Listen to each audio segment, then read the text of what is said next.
Assalamualaikum warahmatullahi ta'ala wabarakatuh.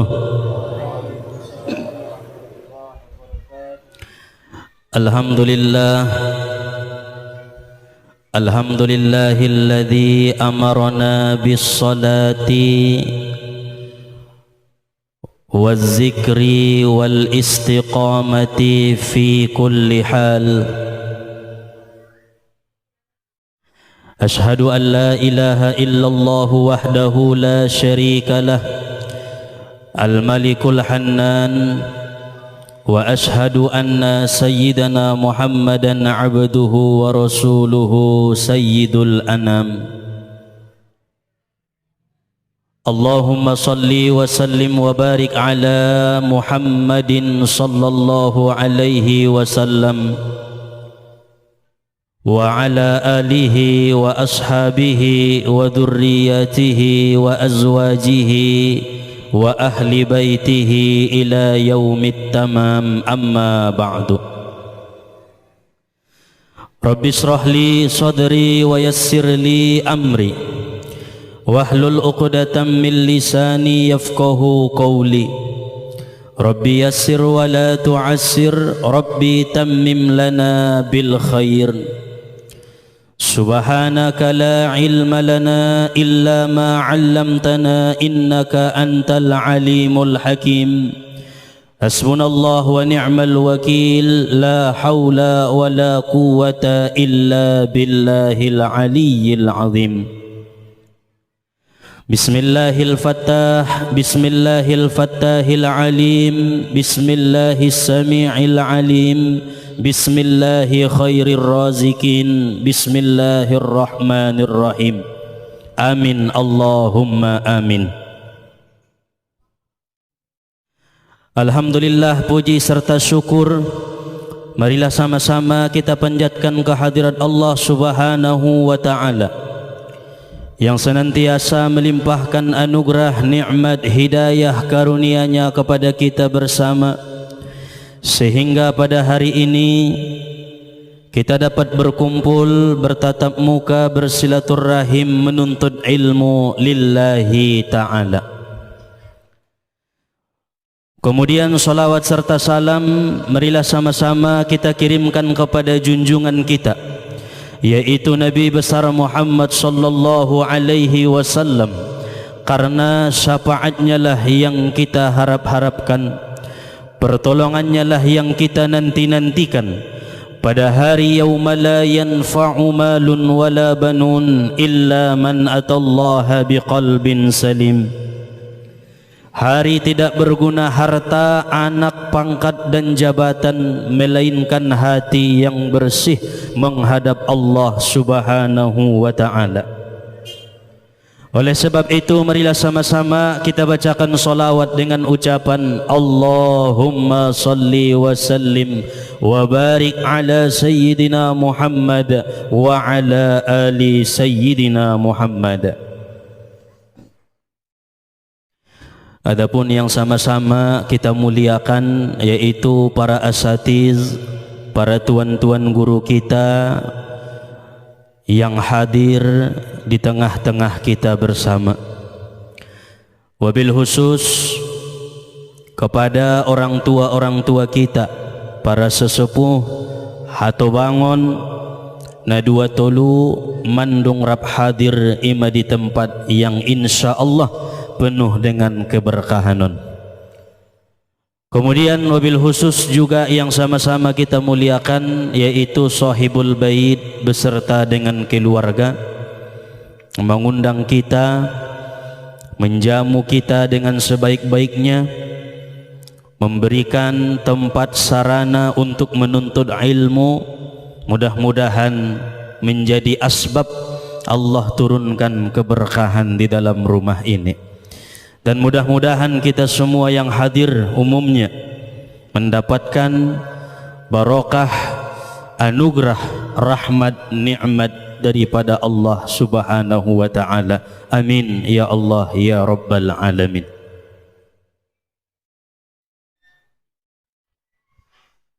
Alhamdulillah,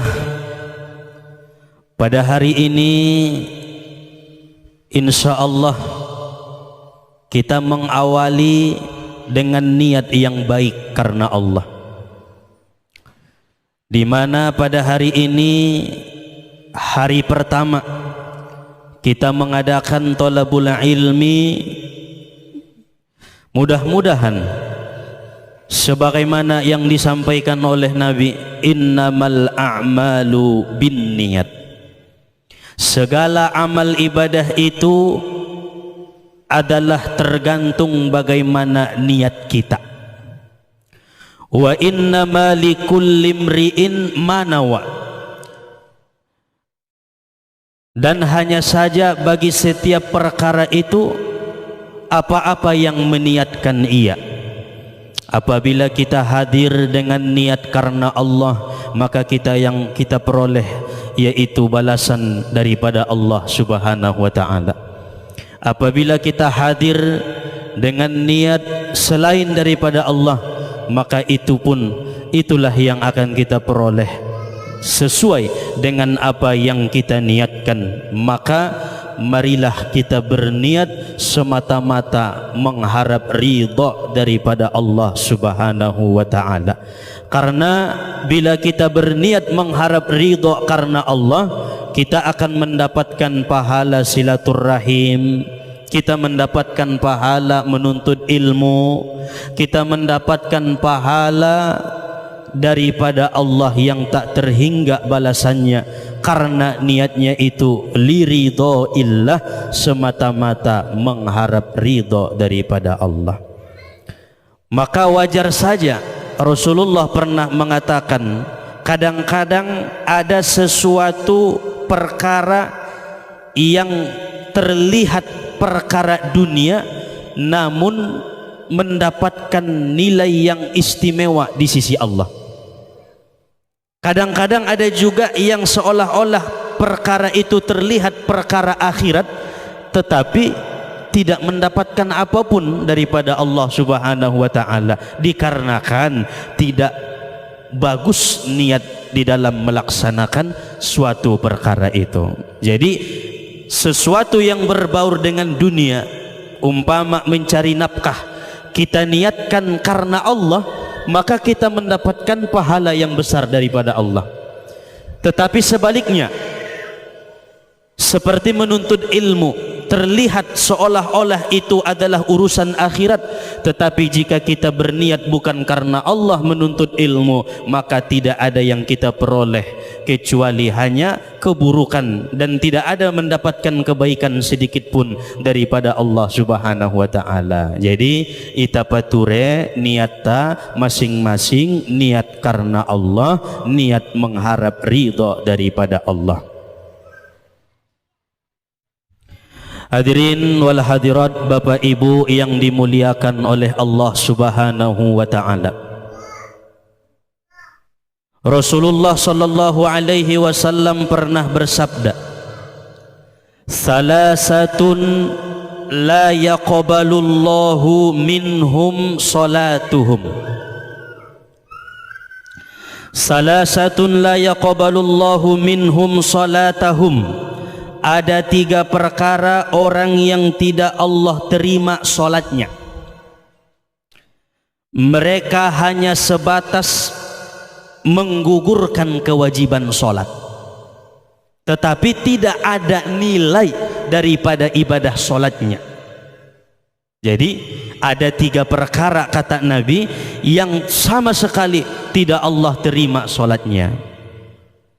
Namun bila ia mengerjakannya, tetap kewajibannya itu gugur, namun tidak mendapatkan balasan daripada Allah, bahkan tidak berterima di sisi Allah Subhanahu wa ta'ala. Yang pertama adalah man taqaddama qauman wa hum lahu karihun.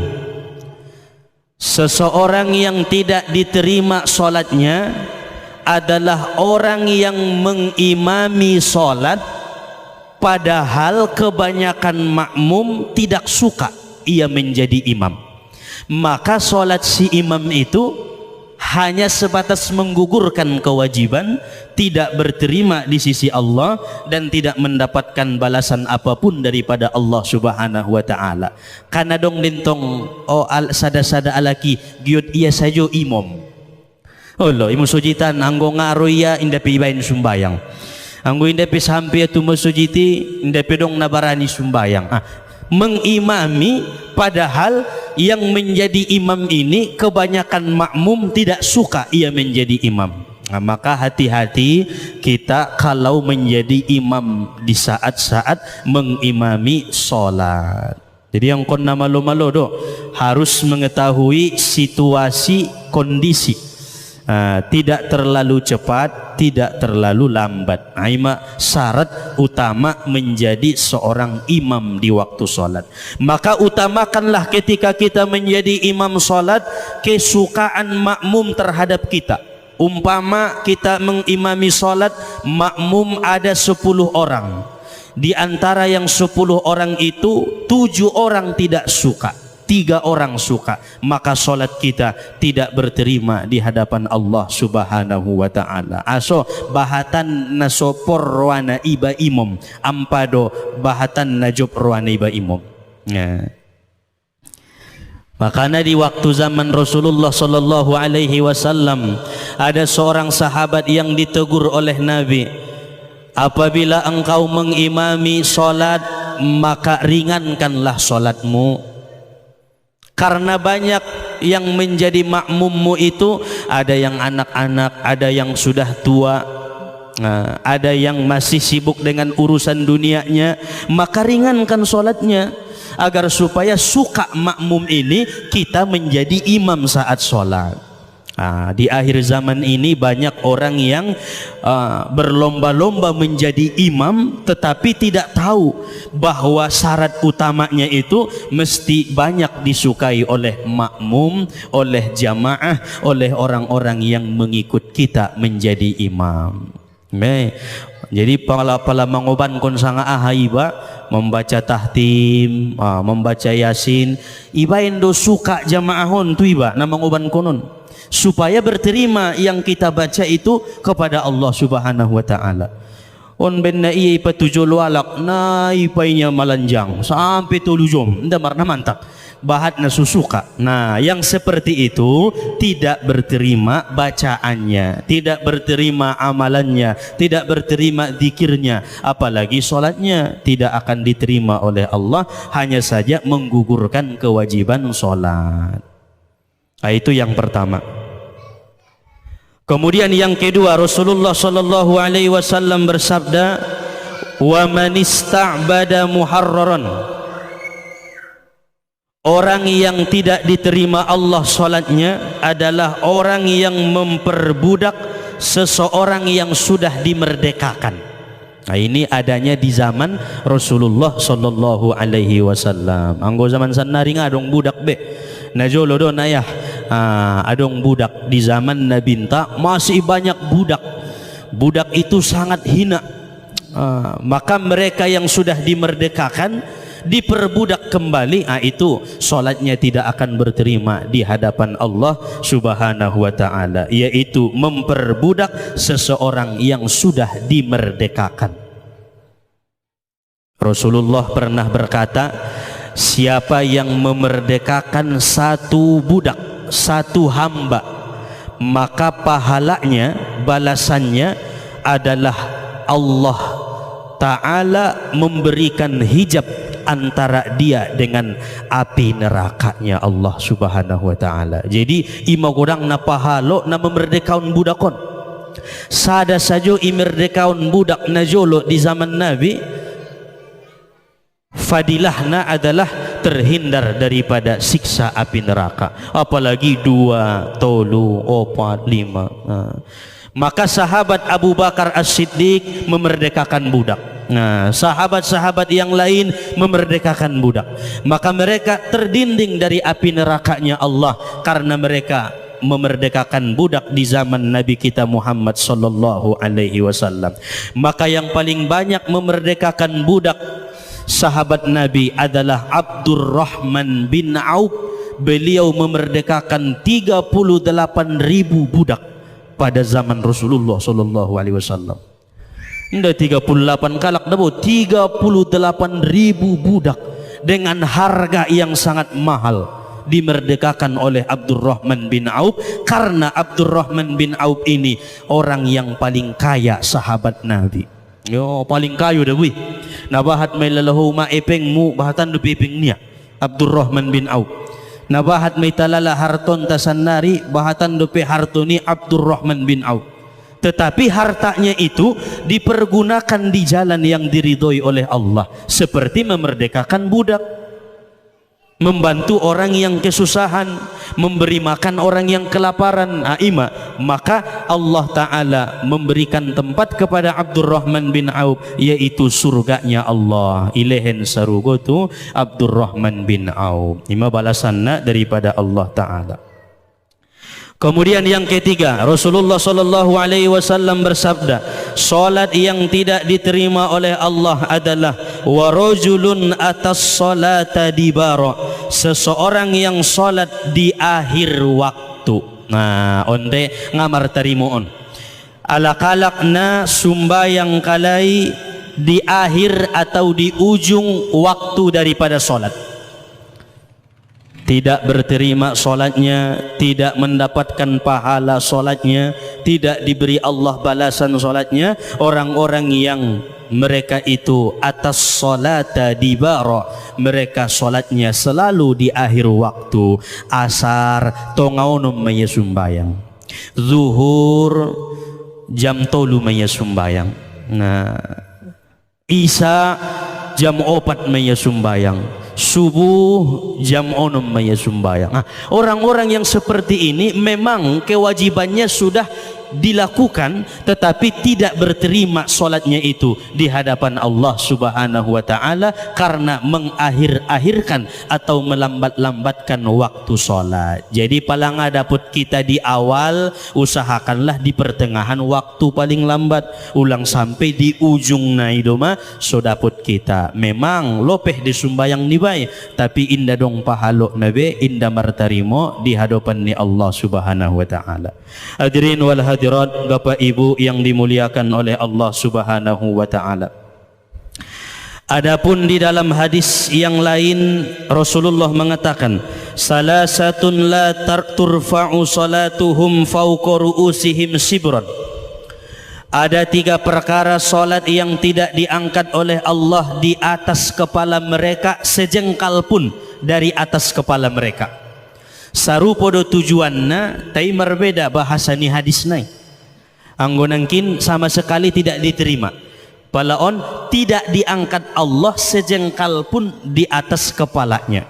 Nah, jabat ngayangkat Tuhan dawo sajongkal pisumbayang nibai, mana mungkin berterima. Boro-boro di langit na pertama sampai di atas kepala sejengkal pun tidak diangkat Allah solat seseorang itu. Nah, itu ada 3 kelompok kata Nabi. Yang pertama, Rasulullah mengatakan rajulun amma qauman wa hum lahu karihun, seseorang yang mengimami solat sedangkan makmum kebanyakan tidak suka. Sarupo sama. Sampai 2 hadis nada mandok bahwasana imam yang kebanyakan makmum tidak suka, solatnya tidak berterima dan solatnya tidak diangkat Allah sejengkal pun di atas kepala mereka. Na'udzubillahi min dzalik. Jangan sampai kita menjadi golongan yang seperti itu. Jadilah imam yang bisa menjadi contoh yang baik. Maka Nabi Muhammad itu adalah uswatun hasanah yang paling sempurna. Nabi ketika berada dengan orang awam, Nabi sesuaikan bahasanya dengan orang awam. Nabi sesuaikan waktunya dengan orang awam.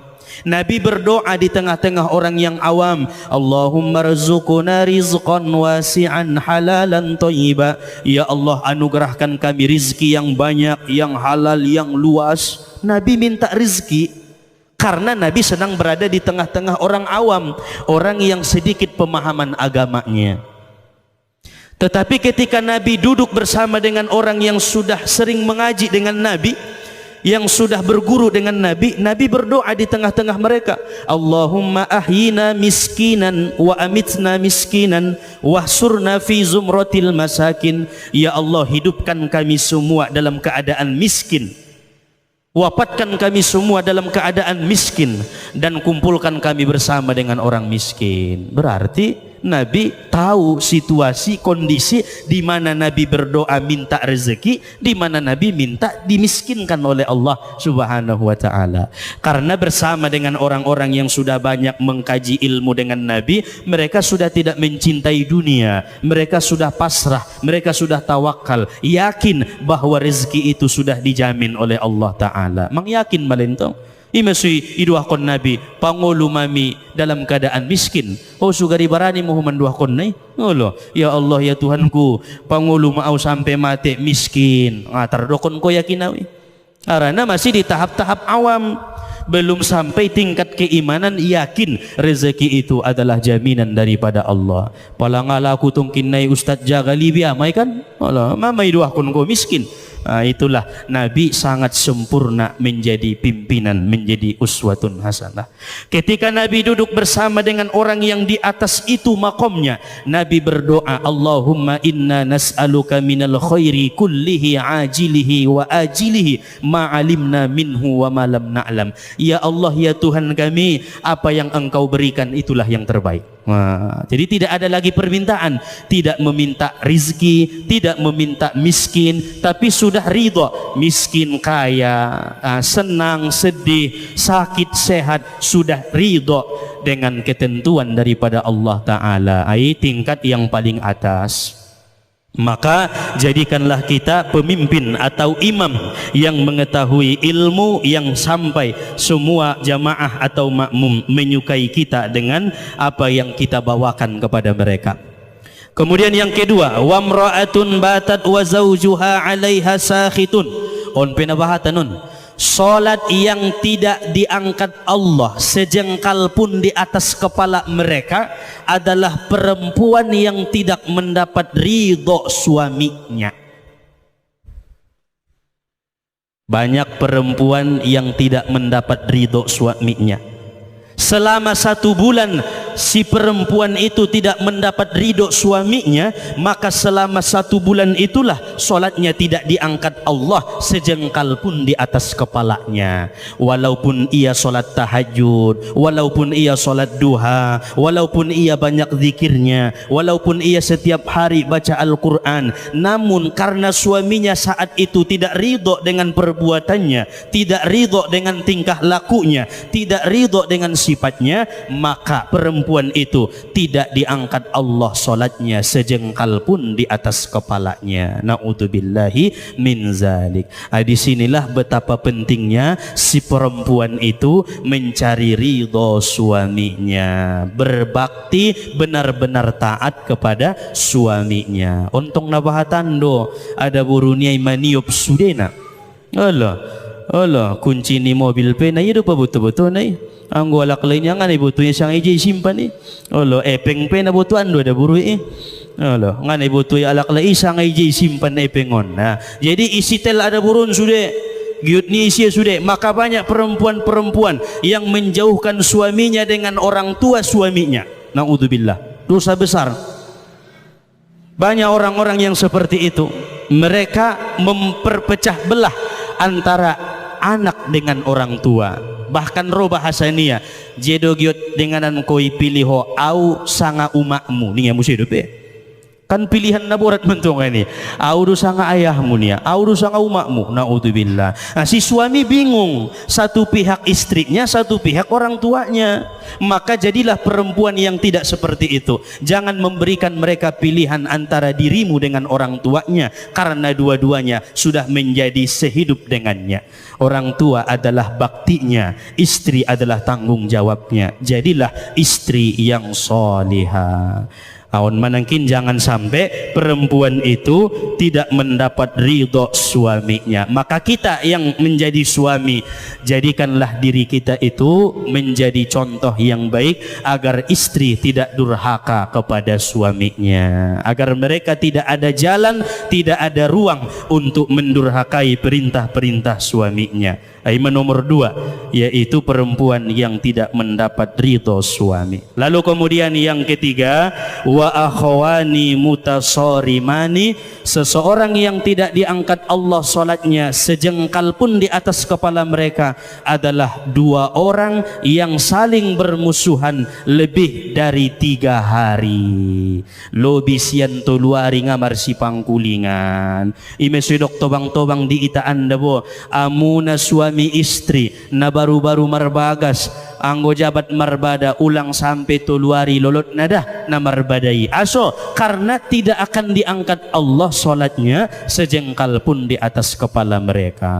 Tetapi alakna bermusuhan, kita benci kepadanya, dia pun benci kepada kita, maka lebih dari 3 hari Allah tidak akan menerima ibadah solat kita. Jadi maafkan kesalahan orang yang pernah menzolimi, maafkan kesalahan orang yang pernah menyakiti. Apabila kita yang dimusuhi tetapi kita tidak menjadikan orang itu musuh, maka kita tidak mendapatkan apa yang diancam oleh hadis Nabi Muhammad sallallahu alaihi wasallam.